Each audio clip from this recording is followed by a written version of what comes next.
శ్రీమాత్రే నమ. జై గురు దత్తాత్రేయ నమ. ఈ వీడియోలో మనం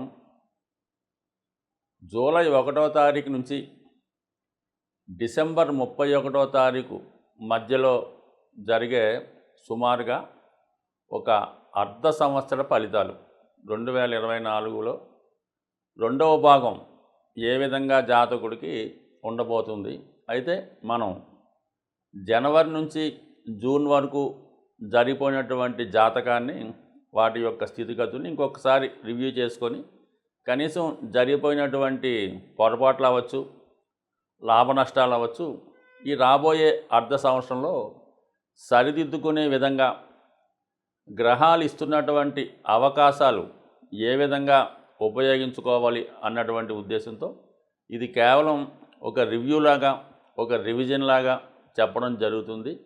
రాబోయే జూలై నుంచి డిసెంబర్ మధ్యలో జరగబోయే అర్ధ సంవత్సర ఫలితాలు. మరి మేజర్గా ప్రథమ భాగం మనం చూసుకున్నప్పుడు ఇంచుమించుగా మనకి శని భగవానుడు, అలాగే గురు భగవానుడు మరి డైరెక్ట్ మోషన్లో ఉంటూ జాతకుడికి డైరెక్ట్గా ఫలితాలు ఇవ్వడం జరిగింది. మరి ఈ అర్ధ సంవత్సరంలో మనకి జూన్ 30వ తారీఖు నుంచి సరిగ్గా సెకండ్ హాఫ్ ప్రారంభం అవగానే మనకి శని భగవానుడు మనకి వక్ర గమనంలోకి రావడం జరుగుతుంది. అలాగే మనకి ఈ అక్టోబర్ 9వ తారీఖు నుంచి గురు భగవానుడు వక్ర గమనంలోకి చెందడం జరుగుతుంది.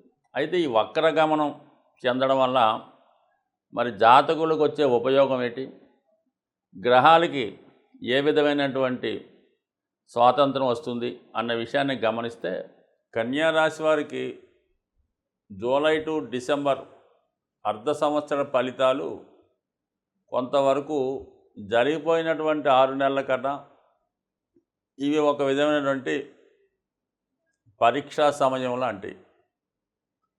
ప్రస్తుతం కన్యా రాశి వారికి మేజర్ గ్రహాలు శని, గురువు అనుకూలమైన స్థానాల్లో ఉండడం జరిగింది.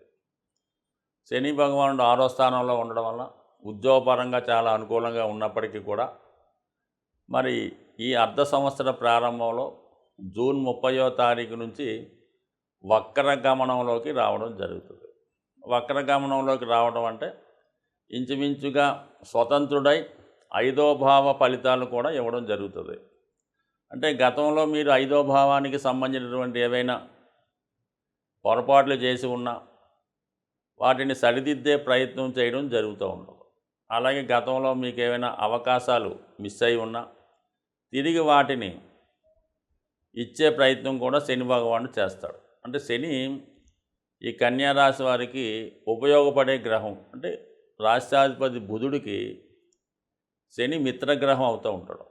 సో ఈ కారణం వల్ల కొంతవరకు జాతకుడిని క్రమశిక్షణలో పెట్టే ప్రయత్నం చేస్తాడు. 5వ భావంలో అంటే మనకి మీ ఆలోచన, మీ నిర్ణయాలు, మీ యొక్క టాలెంటు ఇవన్నీ కూడా 5వ భావం చెప్తాయి. ఒక విధంగా రాజ్యాభిషేకం, పట్టాభిషేకం, అలాగే మిమ్మల్ని అనుసరిస్తున్నటువంటి మీ అభిమానులు, మీ యొక్క సంతానం, ఈ అందరి విషయంలో కూడా మీరు ఒక విధమైనటువంటి నిరాశ పొందే అవకాశం ఉంది. పిల్లల విద్య విషయంలో కొంత నిరాశ కలిగే అవకాశం ఉంటుంది. ముఖ్యంగా పెళ్ళి సంబంధించిన విషయాలు, ప్రేమకు సంబంధించిన విషయాల్లో చాలా వరకు డిజపాయింట్మెంట్ వచ్చే అవకాశం ఉన్నది. కారణం ఏంటంటే 5వ స్థానం అనేది మనసుకు సంబంధించినది. మరి 5లో సాటర్న్ ఉండడం వల్ల ప్రేమించిన వాళ్ళు, మీరు ఎవరినైతే బాగా ఇష్టపడుతున్నారో అది ఎఫైర్ అవ్వచ్చు, ప్రేమ అవ్వచ్చు, మీ పిల్లలు అవ్వచ్చు, మీ బాగా ఆత్మీయులంటే స్నేహితులు అవ్వచ్చు, వాళ్ళకి ఏదో మంచి అవకాశం రావడం వల్ల వాళ్ళు మీ నుంచి దూరం వెళ్ళే అవకాశం ఉంటుంది. దీనివల్ల ఏంటంటే కొద్దిగా విరహతాపం, ఫెయిల్యూర్ వచ్చే అవకాశం ఉంది. అయితే 5లో ఉన్నటువంటి శని ఊరుకుంటాడు, సప్తమాన్ని చూస్తాడు. అక్కడ ఆల్రెడీ రాహు ఉన్నాడు. రాహు సెపరేటివ్ ప్లానెట్, మరి శని భగవానుడు కూడా సెపరేషన్ చేసే ప్లానెట్. అంటే ఏ భావం ఉంటే ఆ భావాన్ని దూరం చేస్తుంటాడు. మరి సప్తమంలో ఈ 2 పాపగ్రహాలు కూడా మిమ్మల్ని వైవాహిక జీవితానికి సంబంధించినటువంటి అనురాగాన్ని దూరం చేస్తారు. అంటే ఏదన్నా వివాహం నిశ్చయమంటే వివాహం వాయిదా పడడం, ఆల్రెడీ వివాహం జరిగి ఉంటే భార్యాభర్తలకి ఎడబాటు రావడం జరుగుతుంది. అంటే భర్తకు చోట భార్యకు చోట ఉద్యోగం రావచ్చు. అయితే అక్కడ రాహు ఉన్నాడు కాబట్టి భార్యాభర్తల మధ్య ఎడబాటుకి ఎవరో ఒకరు ప్రయత్నం చేస్తూ ఉంటారు. అది వాళ్ళ బంధువులా, వీళ్ళ బంధువులా, వీళ్ళ తల్లిదండ్రుల, వాళ్ళ తల్లిదండ్రుల, కానీ మొత్తం మీద వేరే వాళ్ళ ఇన్వాల్వ్మెంట్ మధ్య భార్యాభర్తల మధ్య కొద్ది ఎడబాటు రావడం, చిన్న చిన్న సమస్యలు పెద్ద అయ్యే అవకాశం ఉంటుంది. కాబట్టి సాధ్యమైనంత వరకు మరి ఈ కన్యా రాశి లేదా కన్యా లగ్నం వారు వివాహ జీవితంలో చిన్న చిన్న సమస్యలు ఉంటే అవి ముఖాముఖి ఫేస్ టు ఫేస్ చర్చించుకొని చిన్న చిన్న వాటికి సర్దుకుపోవాలి తప్ప దాన్ని పెద్దది చేసుకుంటే కంపల్సరీగా అది సెపరేషన్కి వచ్చే అవకాశం ఉన్నది. ఇంచుమించుగా మనకి అక్టోబరు 9 తర్వాత ఒక విధంగా గురువు మీకు అష్టమ స్థానంలోకి ఇబ్బంది పెడతాడు. జూన్ 30 నుంచి ఇంచుమించుగా నవంబర్ 15 వరకు శని వక్ర గమనంలో ఉండి ఒక విధంగా ఇబ్బంది పెడతాడు. కాబట్టి వివాహ విషయంలో మాత్రం 100% రాజీ పడవలసిందే. అయితే ఒక విధంగా ఇది ఉద్యోగ సంబంధించిన విషయాల్లో కొంత డెవలప్మెంటు, అభివృద్ధి, ఒక పెద్ద సంస్థలో ఉద్యోగం రావడం ఇవి కూడా జరిగే అవకాశం ఉంది. అంటే సప్తమం ఎప్పుడు కూడా దశమానికి దశమ స్థానం. సో అందువల్ల అంటే సప్తమ భావంలో ఉన్నటువంటి ఫలితం అటు దశమ మీద వస్తాయి, అటు చతుర్థానికి చతుర్థం కాబట్టి వివాహ జీవితానికి కానీ సుఖమైన సంతోషం కానీ ఇబ్బంది పెడుతుంటాయి. ముఖ్యంగా మీరు ఈ రాబోయే 6 నెలల్లో షేర్ మార్కెట్టు, స్పెక్యులేషను, జోదం, ఆన్లైన్ గేమ్స్ జోన్కి ఎట్టి పరిస్థితుల్లో కూడా వెళ్ళవద్దు. గతంలో సంపాదించుకున్నది పోగొట్టుకునే అవకాశం ఉంటుంది. అయితే అక్టోబర్ 9 వరకు కూడా మీకు గురువు భాగ్యస్థానంలో ఉన్నప్పటికీ కూడా అక్టోబర్ 9న కొంతవరకు వక్రగమనం పొందడం వల్ల అష్టమ భావ ఫలితాలు కూడా రావడం, అంటే ఒక విధమైనటువంటి అపకీర్తి, అవమానం, అవహేళన లాంటి ఎదుర్కొనే అవకాశం ఉంటుంది. కాబట్టి సాధారణంగా మరి జాతకులు చాలా వరకు చాలా నిజాయితీగా స్ట్రిక్ట్గా వెళుతూ ఎటువంటి అపోహలకి తావు లేకుండా ముఖ్యంగా వైవాహిక జీవితంలో అడ్జస్ట్ అవుతూ ముందుకెళ్తే 100% ఎప్పుడైతే మీకు వైవాహిక జీవితం సక్సెస్ అయిందో అటు చతుర్థ భావం అనుకూలంగా ఉంటుంది, అలాగే ఉద్యోగ సంబంధించిన విషయాలు అనుకూలంగా ఉండి ఒక కంఫర్టబుల్ లైఫ్ మీకు పొందే అవకాశం ఉంటుంది. జాతకుడు తీసుకోవాల్సినటువంటి జాగ్రత్తలు, పరిహారాలు, మనం ఏదైనా జాతకపరమైన సమస్యలున్నా, గోచారానికి సంబంధించిన సమస్యలున్నా వాటి సంబంధించినటువంటి పరిహారాలు చేసుకోవడం వల్ల కొంతవరకు వాటి యొక్క తీవ్రత తగ్గడం జరుగుతూ ఉంటుంది. ముఖ్యంగా అన్ని రాశుల వారికి కావలసింది గురుగ్రహ అనుగ్రహం. ఏ భావంలో గురువు ఉన్నా ఖచ్చితంగా ఆ భావాలకు సంబంధించినటువంటి మంచి ఫలితాలు ఇవ్వడం జరుగుతూ ఉంటుంది.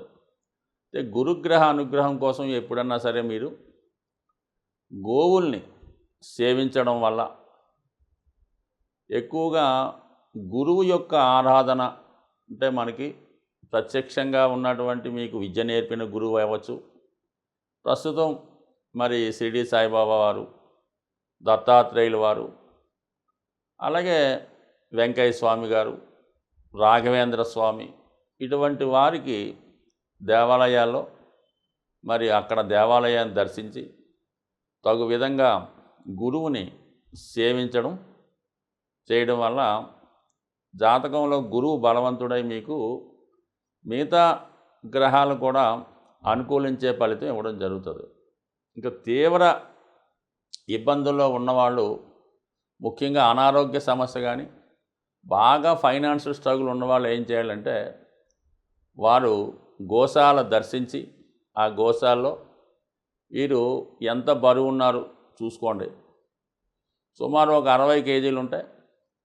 ఒక 6 కేజీలు శనగలు మరి నానబెట్టిన కానీ వాటి ముడి సరుకు కానీ కొని ఆ గోశాలలో మీరు ఇవ్వాలంటే మీరు ఆవుకు ప్రత్యేకంగా పెట్టగలరు. మీ వెయిట్కి 10వ వంతు బరువు ఉన్నది ఇవ్వడం చేయడం వల్ల, లేదంటే ఎక్కువగా మీకు ఆర్థికపరమైన సమస్యలు ఉన్నాయి, ఏ విధంగా కూడా ముందుకు వెళ్ళడం లేదు, ఈ పెళ్లి సంబంధించిన సమస్యలు, స్థిరాస్తి గొడవలు ఇవన్నీ కూడా కామన్‌గా ఉంటాయి అందరికీ.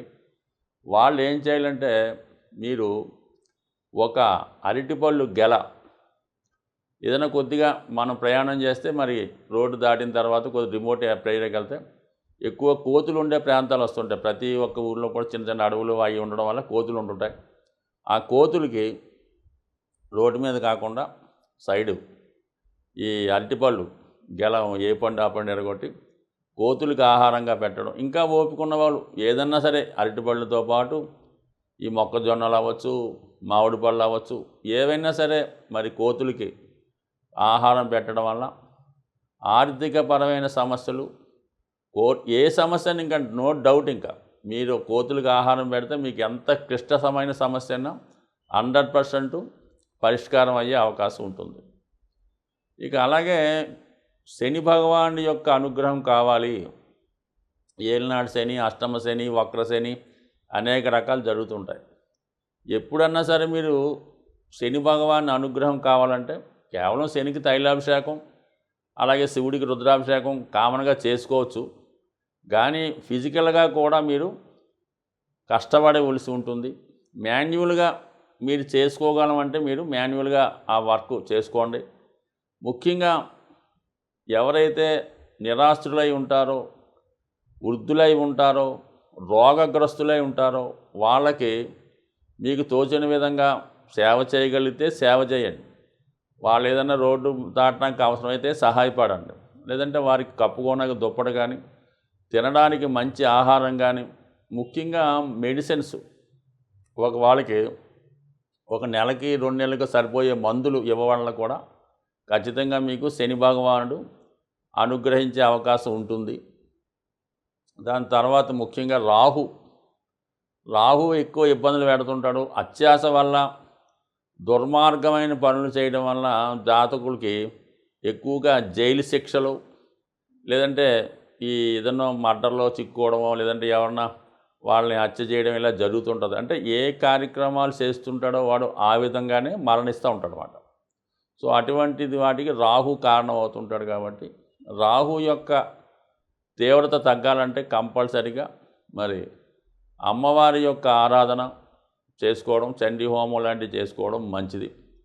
కొద్దిగా ఇబ్బందికరంగా ఉన్న రాహు ఇబ్బందుల నుంచి తప్పుకోవాలనుకుంటే బాగా కార్మికులు లాంటి వాళ్ళకి, కొద్దిగా అలవాటు ఉన్న వాళ్ళకి ఒక క్వార్టర్ మందు బాటిలు, ఒక బిర్యానీ ప్యాకెట్టు ఇవ్వడం వల్ల రాహు ప్రీతి చెందే అవకాశం ఉంది.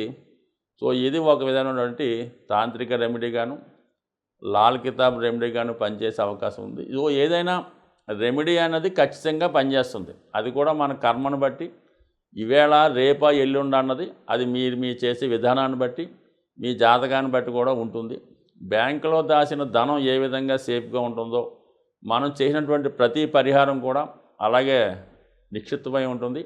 అవసరమైనప్పుడు దాని ఫలితం వచ్చి మీకు దాని యొక్క ఫలితం అందడం జరుగుతుంది. ఏదైనా కర్మ అనుభవించిన తర్వాతే మన యొక్క రెమెడీ యొక్క ఫలితం కూడా అందుతుంది. అయితే పెద్ద సమస్య చిన్న సమస్యతో పోయే అవకాశం ఉంటుంది. స్వస్తి.